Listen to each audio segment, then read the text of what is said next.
in color.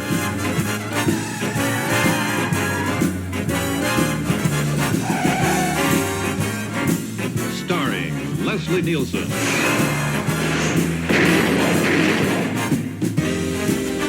Also starring Alan North. And Rex Hamilton as Abraham Lincoln. Tonight's special guest star, Georg Stanford Brown.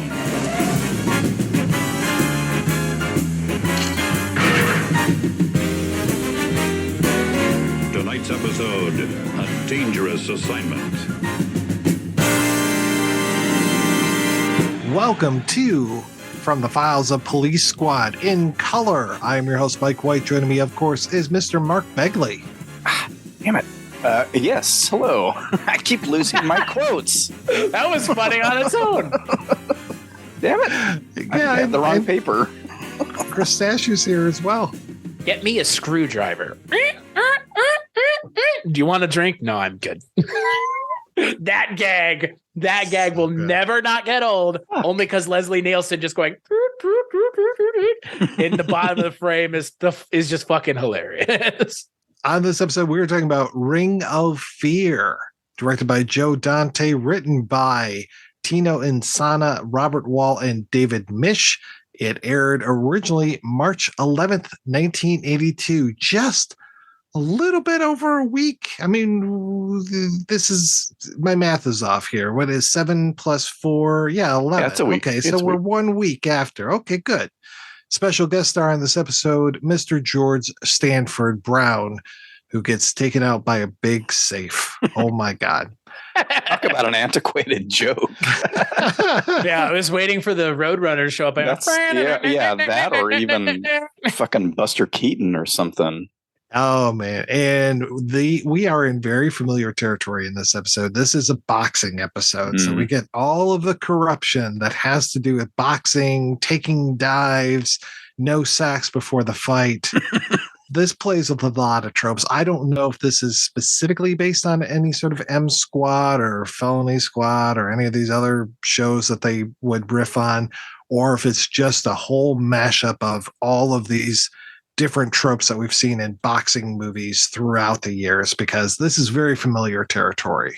Yeah, what's the Rod Serling? Requiem for a Heavyweight? Yeah, like I haven't watched that in decades, so that's what I always think of, and I'm like, are they riffing on that? Is that like the first thing to have all these kind of jokes?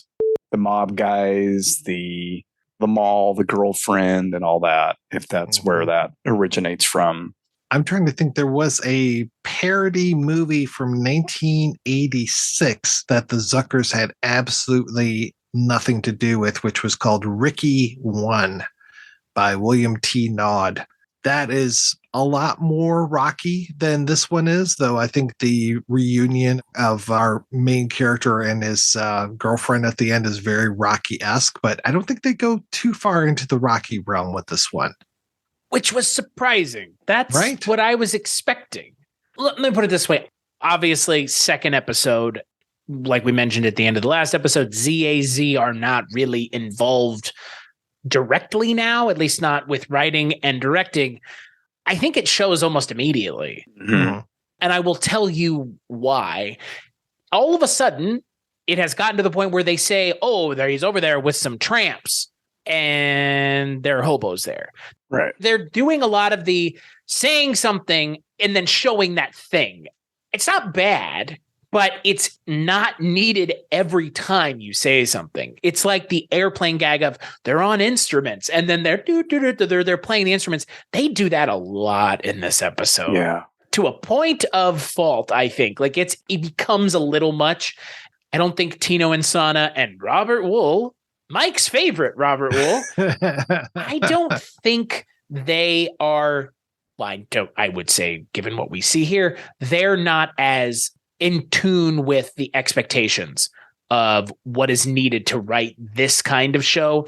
They're writing it as if they watched the show and are trying to mimic or ape what ZAZ did. Again, with a lot of success, but also a lot of just like the same thing, the same kind of gag reoccurring a lot even. I was trying to think of what's the term for that type of. So you have that one, and then you have I'm going to get you out of this sewer, and then they literally come out of. So literalisms. What's the? Because that's what I noticed was different. Tramps, I guess, is more of a pun because you could take that either way. But the sewer, the screwdriver joke. The screwdriver joke, is that akin to the building jokes in Airplane, or is it something different? It's kind of like the cigarette joke, right? It's that same idea where it's like cigarette. I think it is literalism. Just if this show was talking about lizard people, it would be a literal lizard person, a guy in a lizard suit. It wouldn't be something else. It's Bigfoot. It wouldn't be Bigfoot. It would be a guy with big feet. It's like, yeah. And it's weird because this episode just launches right into it. The last episode, it peppered those in. I'm going to get you out of the sewer is the one, that and the other one, they just stand out. It's like, Jesus Christ. Like, this joke is really just beaten into the ground. And this kind of setup is beaten into the ground in this episode. The no dice joke is the same thing. I'm sorry, but all of these jokes you're mentioning made me laugh out loud last night when I watched they're not funny. It's not that they're unfunny. It's just, for me, it's a matter of too many of the same kind. Like, the same setup is just, they're still funny, but those setups just, you gotta maybe a little bit more. Like when he says, well, I've got an ace in the hole, and he pulls his gun out. That's not this kind of joke. But yeah, they're on instruments, or they're sitting with tramps, or they're in the sewer. It's like, guys. It's setup and delivery. It's more like typical joke structure. They don't write jokes. I mean, they are constantly saying that in their commentaries, and it's either the delivery that's funny or the irony that makes it funny or the pun that makes it funny. Or the absurdity of it. Or the absurdity, yeah. Like at one point, she's like, I always wanted my own synagogue. It's just like, okay. Yeah, like, that's sure. Odd. Right. I love it. And then you still have name gags in this Jim's Jim. The Johnny Cash thing where he's like, I've also got Cash. You represent Johnny Cash? I love that guy, whoever he is. That guy's amazing. Oh my God. I'm free Tuesdays. Yeah. Oh, that was great. Erwin Keyes. He is a very familiar face. He's the guy that shows up with the dynamite, the bomb, the hatchet, all this stuff, and his press. He's got such a great face, man. Yes, and I confuse him with Robert Zadar because of that oversized chin, you know. I'm like, I think of him more as a Jack Elam than a Robert Zadar. Oh, yeah. Yeah. I think of him as someone who would be right at home in Rob Zombie's films. Strangely, he's in one of Rob Zombie's films. He's in House of a Thousand Corpses. Mm-hmm. He has just a very distinct character actor look. I don't know. I mean, he's a character actor. When I think of a character actor, I think of someone like Erwin Keyes, or I think of someone like Grand L. Bush, another fantastic character actor. Yes. I'll break your face. I was so happy. I posted about that on Facebook about how great it was to see him, and then he liked the comment. I was just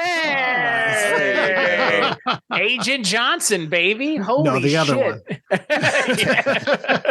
He's so good in this. Tag him when this releases. Oh yeah, maybe he'll listen. Will do. He's so good in this. Oh yeah, he's great.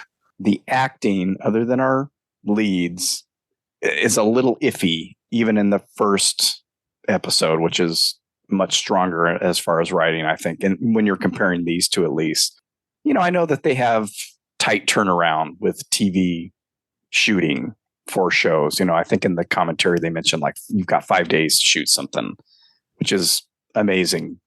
Some of the acting maybe not so great. He is amazing in this, and he's barely in it. You know that he came prepared and knew what he was doing. He takes that small minute or so of screen time and it goes with it. He's brilliant. Almost all of the side characters in this are really strong. You know, we mentioned the guys at the poker game. I really like. Is it Cooper, the main baddie, the bad manager guy? Mm-hmm. I mean, the cigar like chomper. Him. Yes, or the cocktail weenie chomper. He really gives it a real workout. Buddy could have been a little bit stronger, but he didn't need to do that much. He just needed to stand there and look good, pretty much.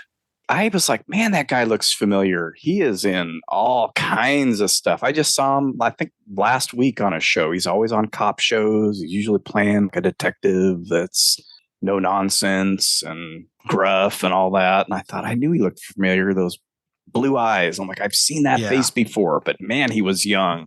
Still working today on SWAT. Nice. Yeah, that's what I saw him on. That's what I saw him on. What's funny is, again, like when you just go and look at the IMDb's for the people who were in the last episode, the people who are in this episode, it's like a stark contrast. Oh, yeah. Just the level automatically of the people. Like Erwin Keyes and Grandel Bush alone raise the level with those two. And again, Erwin Keyes is in this episode even less than Grandel Bush is. They make an impact, but they don't take away from Frank Drebin being Frank Drebin and being a complete ding-dong. I was thinking about it, contrasting it against the movie, because I watched the movie pretty frequently, the original at least. He is so much more of a ding-dong in the movies than he ever is in the TV show. He's composed in these episodes. In the movie, I just always think of him going, nothing to see here, as the fireworks factory is exploding in the background. That's what I think of when I think of Frank Drebin. I don't think of someone who can actually solve a crime. Right. Yeah. Well, though Johnny pretty much helps him out every time. Yes. That's fair. Right. And what does Hawken ever do? I mean, he just Yes. kind of really realizing how and I have to remind myself, he's supposedly his boss. Right. Right. Yeah. He's a higher rank, whatever the He's ranks the are. Luger to his Drebin. Yeah. Or his Barney Miller, I guess. Yeah. I think I called him Captain earlier, but I meant Sergeant for Drebin, and then it's Captain for Ed, I think. In the first episode, Drebin is everything. Is he? Detective Lieutenant. He's Sergeant. Oh, God. Sally Decker calls him Captain, Sergeant, and Lieutenant. I in the never same scene. picked up with that. Oh my I never picked up on that either. Wow. That's why I never knew what he is. And I'm thinking, oh, okay, that's why they made it confusing. That's funny. In the first movie, I don't know if you guys remember, in the first movie, he's doing wet works in the Middle East. Right. So, Yeah. his job title is floating at best. Yeah. Or even that police squad as a special division of the police force. I'm like, Right. what? Huh? Well, nowhere else in the police squad do they have Gillette advertisements being shown through microscopes. God, I love it. Yes. So in the voiceover, he says he's Sergeant Frank Drebin, Detective Lieutenant Police yeah. Squad. Okay. And then he gets called every other rank, too. That is amazing.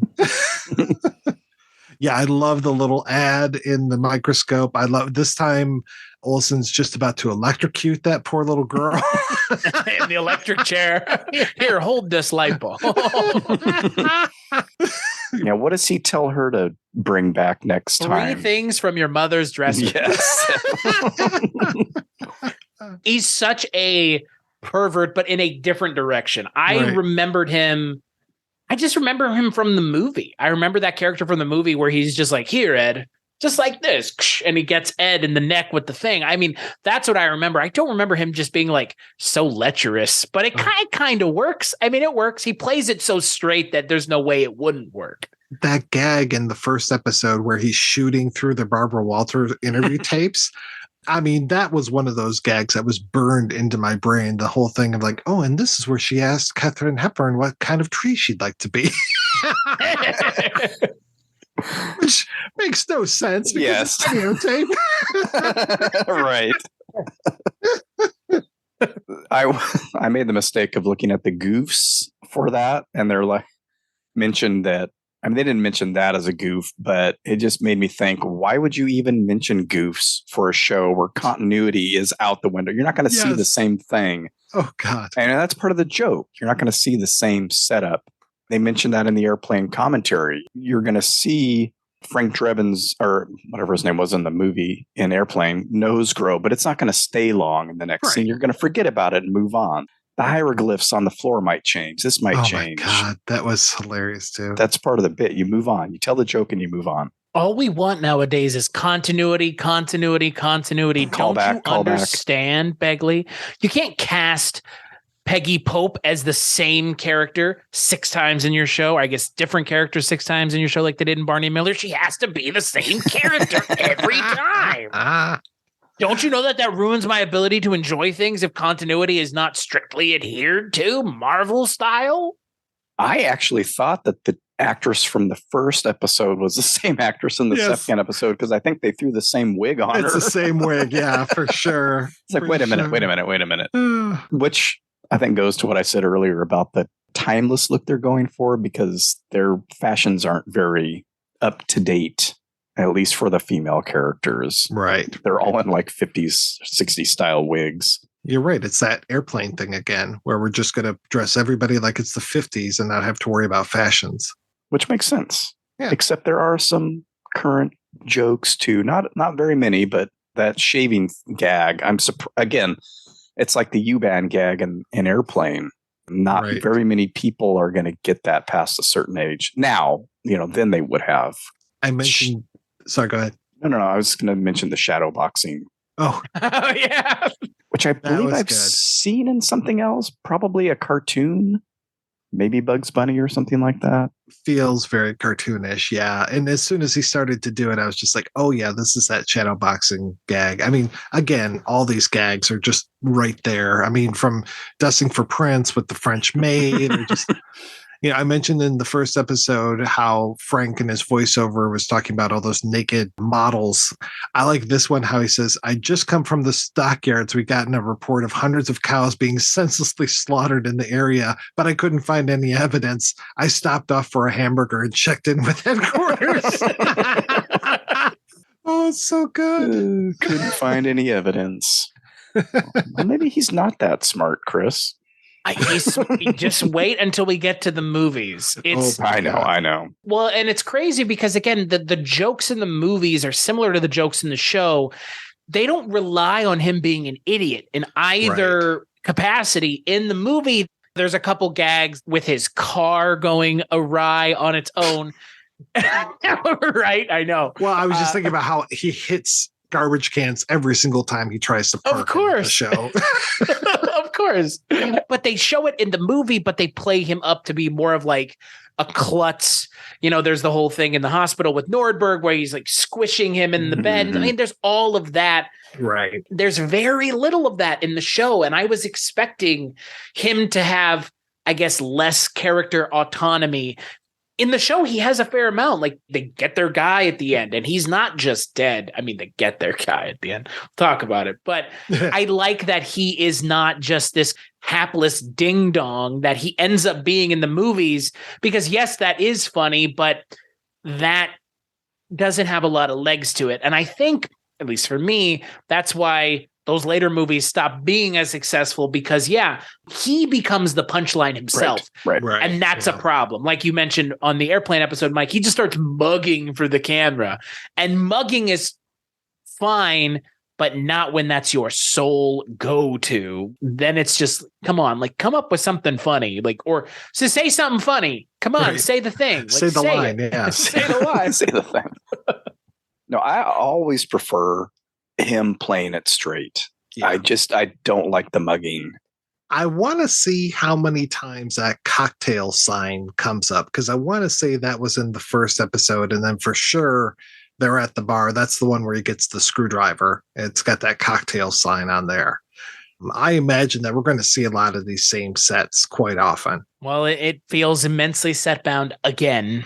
Nothing Joe Dante could do could change that. Joe Dante, of all people. I think that's absolutely fine. I think that adds to the funniness of this show. It's just how fake the world is. Yeah. There are no shots of him driving without rear projection. He is never going to leave this lot that they're on. And I think that's absolutely fine, that the walls look like they're cardboard and that you just, knock into one and they would just completely collapse. Or that you walk around sets to get to the other, like they do every time he goes to the lab. They just walk around the wall. Walk around that wall. The gag that got me on this one was the toothpick that Cooper is chomping on at the restaurant with the tramps. Again, because I don't think I've noticed it ever before. When he pulls it out, he's got a little cocktail wiener on it. I was like, what in the world? And my daughter was like, that was weird. I said, yes, it was. The one that got me, and this is a silly one, was when Frank goes to Johnny to find out more information. He's like, oh, I'm looking for information about Mary. You mean Mary, the boxer's wife that was just kidnapped? Yes, that one. Or the random Saint Bernard dog in their apartment. Yes. Sitting next to Leslie Nielsen. That's another cartoon gag. That shot is hilarious. Of Leslie Nielsen sitting on the couch with the Saint Bernard just behind him. Is she so drunk that she's drinking the Saint Bernard alcohol? Is that what we're getting? Yeah, okay, I think that's what the I joke. thought. Yeah. Because as a kid, that would show up in cartoons like constantly. Oh, yeah. You know, the Saint Bernard with the XXX. Right. Well, remember, he would take that barrel and then he would like shake it up and then like pour cocktails. Yeah. I was like, boy, that's, yeah. Again, would younger people get that? What does the dog mean? Even with the barrel around its neck. Did you get it, Chris? I did, but that's that's only because huge fan of the film series Beethoven, obviously. Oh, true. Yes. Featuring Charles Grodin. I think a lot of this comedy, at least the slapstick and visual gags, are more informed, and you guys have kind of already mentioned it, by cartoons and animation. I mean, it's the movies not so much. I mean, the movies have their moments, but the show definitely is almost, it verges on live action cartoon.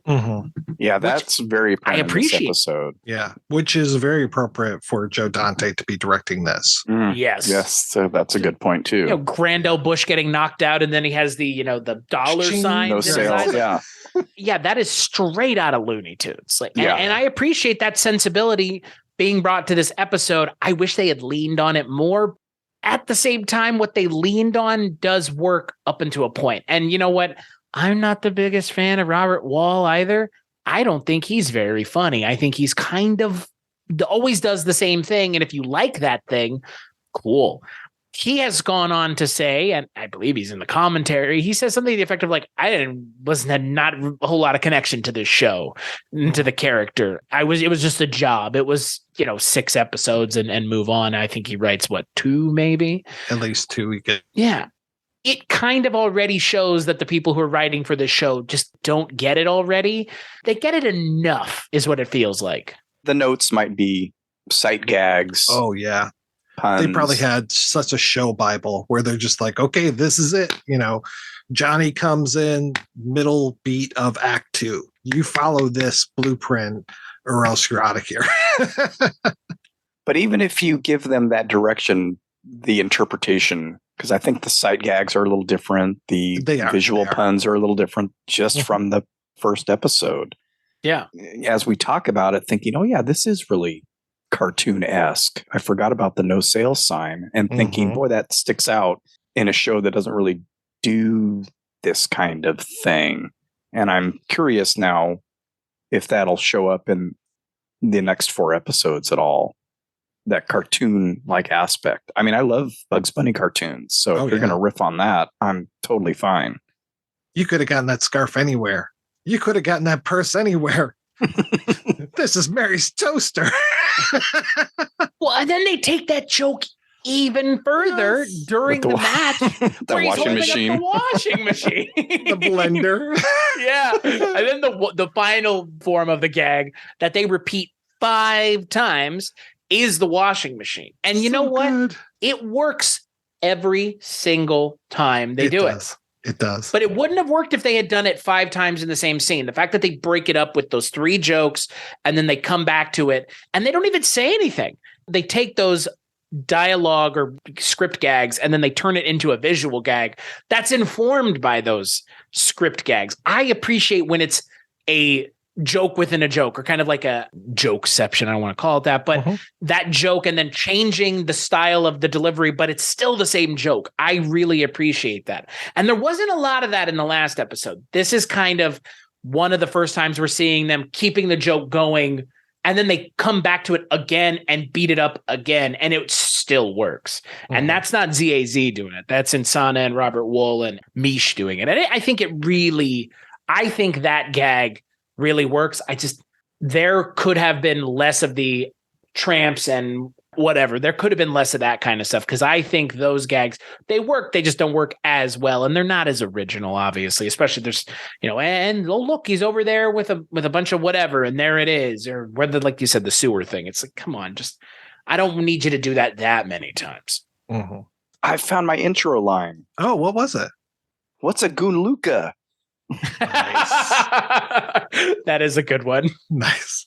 I do like the use of the sound and everything, the big steam room scene, how we just make the finale very cheap. We're just going to play an animation of steam on screen. Works for me. You missed me. How about this time? Not so good. You tease the Act 2 title, and I didn't want to take that away from you. Act 2, Brute. Brute, yeah. Brute. Which is a William Shakespeare Julius Caesar joke for anyone playing along at home. Everybody who was sitting down to watch Police Squad is a huge fan of Julius Caesar. So good. Hey, you probably had to suffer through it at some point in your education. I love that gag. I love we mentioned on the last episode the title cards or the interstitial cards.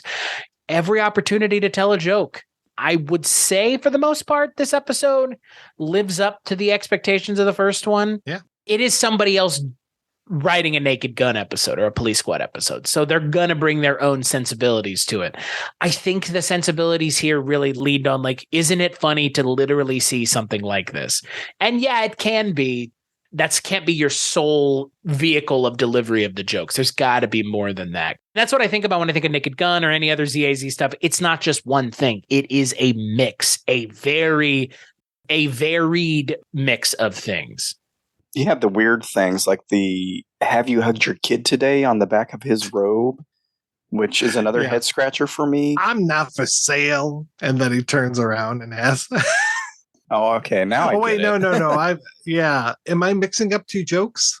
I don't know. Okay. I look at that and I go, I don't really get the reference here. Was this like one of those dare things, like a national, there were all these commercials, "Have you hugged your kid today?" That's what's going to keep them off drugs? Or is it integral to the story? Yeah, I think it's what you're talking about. I think it's the idea of like a PSA type of thing. Okay, it reminds me of, it's 10 o'clock. Do you know where your children are? Yeah. Which, Chris, I don't know if you know, but that used to be a thing that would play on television at 10 o'clock at night every single night. It's 10 o'clock. Do you know where your children are? It's 11 o'clock. Do you know where your children are? I told you last night, no! A safety thing. The toothpick gag is kind of a weird one. There's some weird jokes in this that aren't really in the first one either. So you got cartoon gags, you've got the literalisms, you've got weird jokes. Verging on non sequiturs, right? I mean, yeah. If anything, we're closer to that Seth MacFarlane type of thing with this one, but still not fully Seth MacFarlane, thank goodness. No, and the Seth MacFarlane gags in Family Guy, they really do lean on, in a lot of ways, and if you appreciate Family Guy or you like Family Guy, this is not meant as a dig at you, but more of a dig at Seth MacFarlane. It always felt like he thought he was the smartest guy in the room, and he is making sure that you understand that he understands how smart you are by making smart, informed pop culture gags. And sometimes they land and sometimes they don't. I like a good pop culture gag, a good Deadpool gag where, "Oh, aren't you Wolverine? Hugh Jackman." I appreciate those, but there is a point where those kinds of jokes go from funny to you're just trying to show how well-informed pop culturally you are. And it's like, it's that weird, oh my God, thank you for bringing that. It's that weird Ryan Reynolds in... Oh God, the Statham and Rock movie. Why am I blanking on the name of that? It was Hobbs and Shaw. Oh, Ryan Reynolds isn't in that where movie. Suddenly, yes, he is. He's their handler. Never seen it, clearly. He also dubs the bad guy's voice at the end, so I don't know if he's supposed to be the bad guy or not. It's very confusing. But he is their handler, and he just like, out of nowhere starts talking about the finale of Game of Thrones. And you're just like, what? This is not going to age well at all. And that's the thing I think that we've mentioned several times talking about Police Squad is these jokes are timeless. There are some things like, have you hugged your kid today or whatever, where it's probably very much of the moment, but the rest of these gags are, we're laughing again, 40 years later, we're still laughing at these gags. Keanu was supposed to do the voice at the end of Hobbs and Shaw that you're talking about, but Really? It is Ryan Reynolds doing the voice at the end. Which makes it very confusing as an audience member where you're just like, wait, that's Ryan Reynolds' voice. He's a big actor. Just have him do it. Just have come him back. Yeah. When are we going to get a sequel to that Ryan Reynolds rock Netflix movie with Gail Godot? Red Letter? Red Notice? Red Letter. Yeah. When are we going to get a Red Letter Media? When's Right. Red Letter Media going to make that? Yeah. When are they going to make a sequel to Space Cop? Come on. God.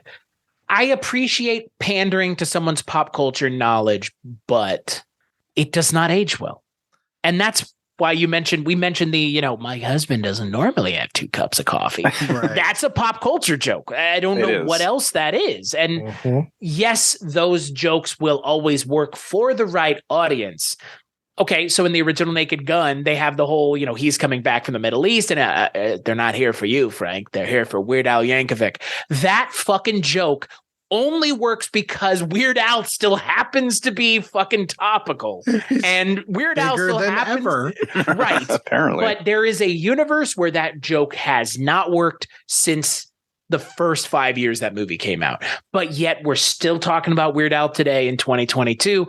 That's the kind of joke that is a huge risk to take. But if it works, it's great. Most of the time, it doesn't work because you're making too specific a reference. You date yourself immediately. Oh, I just had this horrible vision of the future, Chris, as you were saying that.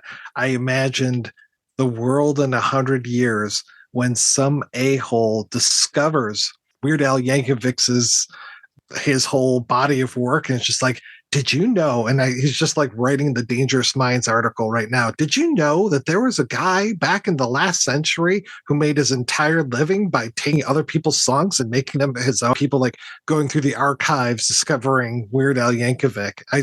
My blood runs cold.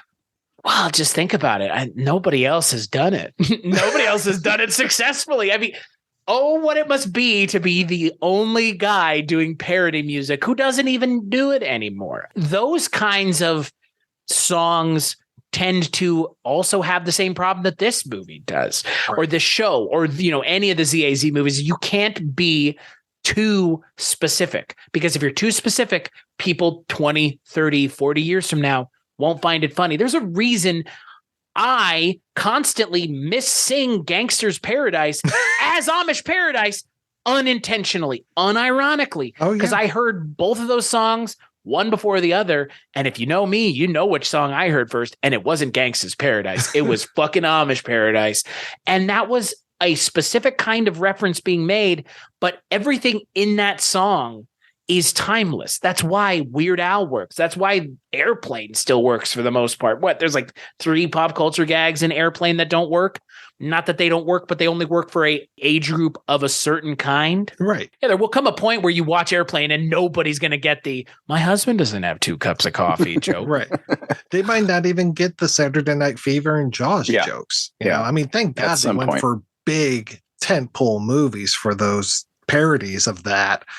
And then you get to these things now, the disaster movies, superhero movies, these kind of things. And you're just like, what the hell were they even referencing with that? It was like, somebody who was in the news cycle for a week and they're just like, oh yeah, put that guy in there. Put the double rainbow guy in here. Let's not discount the fact that this show is based on a show that none of us are actively talking about in 2022. Nobody's talking about M Squad or the Felony Squad for that matter. Let me send you all the links to all the M Squad podcasts that are out there right now. Clickety clack clack. Please do. I think it's a testament to M-Pod. Right. we talked about it on the Airplane episode. You don't need to watch 0 Hour anymore. You just watch Airplane. You don't need to watch M Squad. Just watch Police Squad or Naked Gun. Like, they distill all those things down, but they are making references to specific things that we should not get, quote unquote. But it's such a timeless trope that they're aping that it doesn't matter that it's M Squad, a show that I have never laid a singular eye on, but yet I understand the tropes of what that show is just inherently because it's a cop show from the 60s. I know what that's going to be. And even if I don't, I could still appreciate Police Squad. Yeah, it's amazing in that first episode of Police Squad how one for one it is with I guess it's the first episode of the second season of M Squad. I was actually surprised because it seems like a hokey storyline to have her shoot two guys to steal the money from the job she's working at. And I'm like, oh, that's exactly what it was. Yeah. But then they take it and they say, who was it? Her bookie or somebody? Her bookie, of course. And now in the new one, it's her orthodontist. He'd stab his own mother for $20. Well, they even do it in Airplane, right? I mean, in Airplane, it's line for line. Oh, yeah. Yeah. A former pilot has to land the airplane. Yeah. That's still the gag in the movie. It's just the ridiculousness of it is played up, not the seriousness of it. I'm genuinely shocked. Nobody ever did like a Die Hard parody or something of that ilk where it's somebody locked in a building or something and they aped Die Hard, because that movie was the biggest thing when it came out, right? It was massively successful. There was just an episode of Rick and Morty where the whole thing was to do a Die Hard. That was the entire joke through the entire episode. Right. I mean, there were things like the Ben Stiller show that did it in the 90s with God. The Die Hard was in a grocery store, yabba dabba dabba doobie, which is, I mean, the Ben Stiller so show, good. fucking a real underrated piece of TV comedy. Still, they're in the 90s, they were parodying a movie from the 80s, but they understood the timelessness of the source material. Right. And that is a hard thing to determine in the time and the place. I don't know if you told me today, write a parody of something current, I don't know what I would parody. First off, there's like 8 million goddamn things you could do now. What could you parody now that you would be able to get 75% or more of the people watching it to understand what you're parodying? It may be a Marvel movie. Superhero movies. That was that, and then give me something else that in 40 years is going to be relevant as well. So right. By that time, I don't know if our cycle of superhero movies will have played out. Fingers crossed it will. Fingers crossed it will. So I'm surprised it's lasted this long. I'm kind of surprised as well. Yeah, me too. You can't be too topical in these things. That's the whole point. And that's why a lot of those, maybe not so much the Scary Movie, but it's those other ones that have the ridiculously long titles. Right. Right. You know, the girl with the dragon tattoo who married the 40-year-old, for whatever they are, that group that does those. It's so of the moment that a year later, you don't get half the jokes. Well, the title alone is like a microcosm of it, right? It's like da-da-da-da. It's like, it's specific to begin with. Scary Movie got lucky. They fucking parodied one of the biggest horror movies, one of the more influential horror movies of the 90s, right? I mean, which is we're still talking going. Yeah. Right. Yeah. We're talking about Scream in 2022 because a Scream movie called Scream came out this year. Like, there you go. They benefited from luck, but also, again, that first Scary Movie is very similar to Naked Gun, very similar to Airplane. They had a lot of things to parody, and they did it really well, but they didn't do it hyper specific. Yeah, they parody Scream. Yeah, they parody I Know What You Did Last Summer, but those still have legs now. Yeah, it was a very specific cycle of films that they were doing. Yeah. Yeah. But again, thankfully, Scream is still the one that has lasted. And I will give them credit. Scary Movie was the original title for Scream, and that was the title for Scary Movie. So they tied themselves directly to Scream. Scream was successful. But yeah, you can't just throw a Hail Mary up. I'm going to do a Ted Lasso parody show. Like, you don't know 10 years from now anybody's going to be talking about Ted Lasso. You know, I'm going to do a Hawaii Five-0 parody show. Like, okay, like you're really just parodying a cop show. If you do something hyper specific, you're not going to have a good time. But if you kind of expand it and take some base elements and parody those, I think it's easier. Just nobody does it anymore. This is a Weird Al's not doing parody music anymore. Like, even he kind of gave up the ghost. And I get it. It seems like a thankless job because all you're doing is really just riffing on everybody else's stuff. It wasn't even until tonight that I finally got what Trey Parker and Matt Stone were talking about, because years ago, before Team America World Police came out, they were talking about doing a remake of The Day After Tomorrow because they thought it was the most ridiculous film around. And they were saying we would play it straight. And it finally just dawned on me that they would basically do an airplane version of The Day After Tomorrow, which I think you could definitely do. And I think there's so many of these disaster movies, but Airplane already was the disaster movie. This Day After Tomorrow was just a disaster movie 3 decades later. Finally, it dawns on me. And I think that's where Parker and Stone really matched sensibilities with like Basketball, because it had very much that same humor. And I know I can't remember if it was Zucker or Abrams or this Zucker or that Zucker, but those guys were together on that film, and I thought their sensibilities meshed very well. Well, we talked about earlier this year, you and I, Mike, we talked about Mafia, which is a really good parody movie for a specific kind of movie.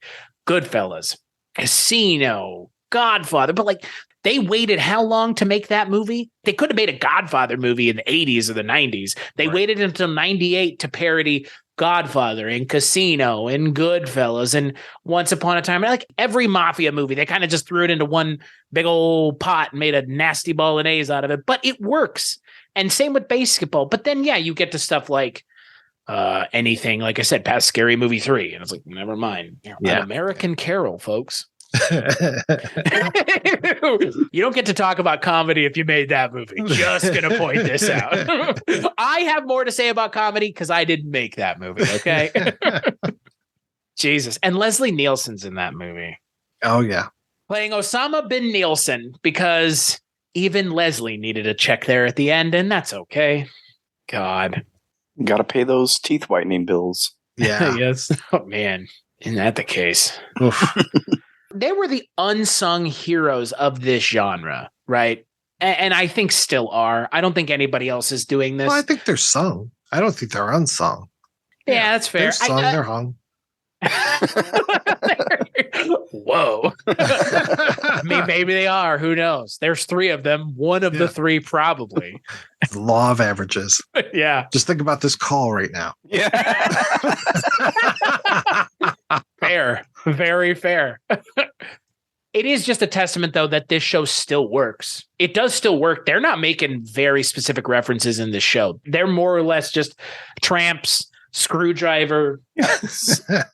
Yeah, there's a Gillette joke, but there is nothing even on the level of Elephant Man in this episode. There's an on the waterfront joke, right? I guess, but again, that's pretty iconic. That's not time specific either. It's not a movie from the previous year that they're riffing on that maybe no one will ever remember. Right. They even reference The Wizard of Oz. Yeah, that's timeless. Yeah, who's going to stop talking about The Wizard of Oz? Nobody. We're still talking about it now. Plus, it calls back to Airplane as well, the whole echo thing. They do the echo gag in Airplane. Oh, same lines, too? Annie M. and Toto, too. Is it that same line? I don't know. I know that they just do the echo. Oh, okay. The echo itself. I don't remember. That's right. What the specific line. He tunes into the sports. He said, yes. Robert The announcer. Canseco, Enrico Palazzo. Manny Mota. Yeah. Mota. Now coming in to pitch hit for Pedro Borbon. That joke in Airplane doesn't work anymore, I guess. I understand what the joke is referencing, but that always made me laugh because it was a non sequitur, which I think also to the point of kind of what we were talking about last episode and this episode, even when the jokes don't work because you don't have a pop culture guidepost, if it still works, I think that's a testament to those who are writing it, understanding that you don't necessarily have to lean on the pop culture aspect of a joke to make it funny. It could still be funny to people who don't get the reference, don't get the gag. We talked about Airplane, like you mentioned, Mark, with, I don't know if people know what Saturday Night Fever is. They should still be able to find that scene in the bar funny. The Jaws thing at the beginning, maybe not. But you can still find it funny that they're having an airplane going back and forth across screen and then flying up. Is it as funny as the Saturday Night Fever gag is in its entirety? No. if the joke works in spite of the pop culture reference, I think that's the sign of people who understand how to not only write comedy, but have mastered comedy, because you can provide a joke that's multi-layered, like we've been kind of talking about. And I don't think you have to know who those baseball players are to get that joke. No, I don't. It's the announcer voice and the echo. Well, it's the fact that he's thinking about baseball players in his head when he's worrying about landing a plane. It turns into that because they're riffing on the echo. Right. When you have a memory like that, it's in an echo. And what does an echo sound like? Well, when you're at the baseball stadium, when you hear the announcer talk, it echoes. Okay. Mm-hmm. Yeah. I guess people that have never been to a sporting event in real life might not get that gag. Well, I guess the most like pop culture specific gag in any of these episodes of the show are the openers with Georg Stanford Brown. I did not know who that was. I had to look up who that was. Just like Lauren Green in the last episode, there will be people who are the tonight's special guest stars who are beyond recognizable. The next episode has the eventual villain from Naked Gun 2. And then I want to say there's one with Shatner, right? There's Shatner, Florence Henderson. Right. Ricardo Montalban as well. Right? Really? Isn't Ricardo Montalban in one? He's the villain in one of the Naked Gun movies. For whatever reason, have this image of him in an opening. I don't know why. Yeah, I'm not sure of all of them. I know that I've seen the Florence Henderson, and I remember William Shatner for sure. Mm-hmm. And then, like I said, William Conrad, he does show up eventually in the 6th episode. I mean, even when I was watching these when they first aired, I mean, I knew who Lauren Green was. I never really watched Bonanza, but he was on commercials and TV and guest appearances. Georg Stanford Brown was a police show, if memory serves. Yeah. The Rookies. Yes. Sorry, while you're looking him up, I just remember we were talking about the 50s garb and how they really play down current fashions from 82. I forgot that when we go to that fight, the boxing match, that's when I really noticed that everyone was in 50s garb, like really old school, like if not 30s garb. It looked really strange. It was like they were really playing up, this is an old boxing movie type of thing. When I see one or two characters, it doesn't really ring a bell. But when I see everybody on screen all wearing these outfits, I was like, oh, okay, yeah, I forgot that we're doing this here. The bit with the prosthetic chin that we watch get applied. That just made me think of that. I was like, oh, they're doing the special effects right now. That's great. And then in the next shot, he's got the full effect on. It works. We should mention Georg Stanford Brown actually would direct a later episode of this show. Really? Oh, that's funny. Yeah. That's funny. Maybe that's how they roped him into the opening of this one. We'll let you direct if you do the opening. Right. And get smashed by a safe. I'll do it. You can count on me. We should talk about the end of the episode as well. I was going to say, we'd be remiss if we didn't mention how they take the freeze frame gag and bump it up to the nth degree. And even before that, though, this is another one of those weird jokes. Why is he his desk? Why is Hawken Drebin's desk? That's what I was like. And Drebin comes in smoking, which I don't think he has the cigarettes with him. Right. And offers them to people. But he's never been shown smoking. And I'm like, is it just to set up the gag that Hawken is acting as his desk? And then that makes me think, why is Hawken acting as his desk? Did I miss something? Did they say they were refurnishing the place or reorganizing? I don't know. It's one of those ones that just stands out to me as I don't get it. Non sequiturs, I guess. I don't want to give every non sequitur. Oh, well, it's just a non sequitur. Yeah, like, well, I mean, they are all it doesn't have to refer to anything necessarily, but it's just kind of an odd.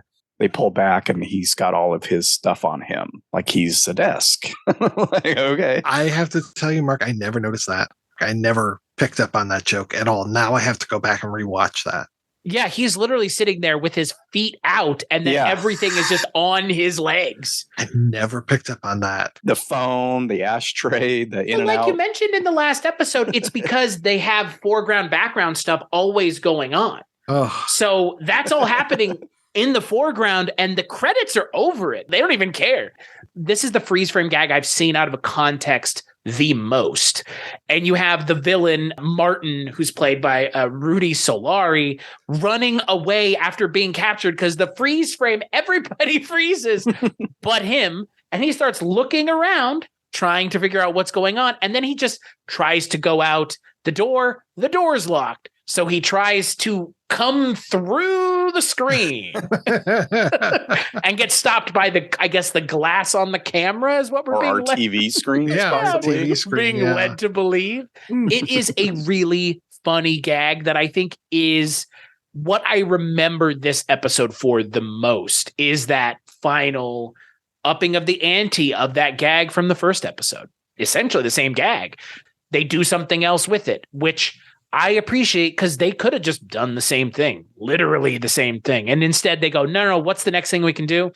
Oh, well, we'll have one of the people in the scene not be frozen, and it just happens to be the person they've been going after the entire episode. That is an inherently funny setup, and what they do with it, I think, is really funny. It kind of steals the show almost. I think it almost steals the entire episode. That and the Act 2 Brute joke, which obviously will never not be funny.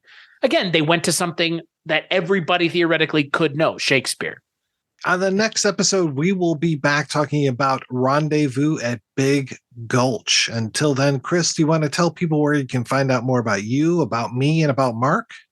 You can find all of the shows that the three of us work on, create, and put out at weirdingwaymedia.com. We each have our main shows over there, along with this show that we work on together, and a whole host of other shows that we continue to workshop and create. And just go to Weirding Way Media. There's always something new. I guarantee you there's a new episode of something almost every day. So that's where you can go, weirdingwaymedia.com. We're also on YouTube.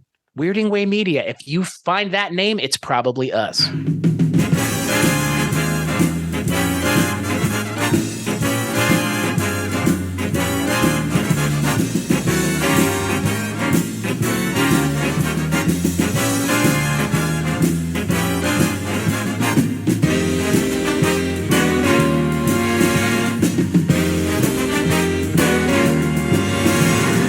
Tune in next week for another exciting story from the files of Police Squad.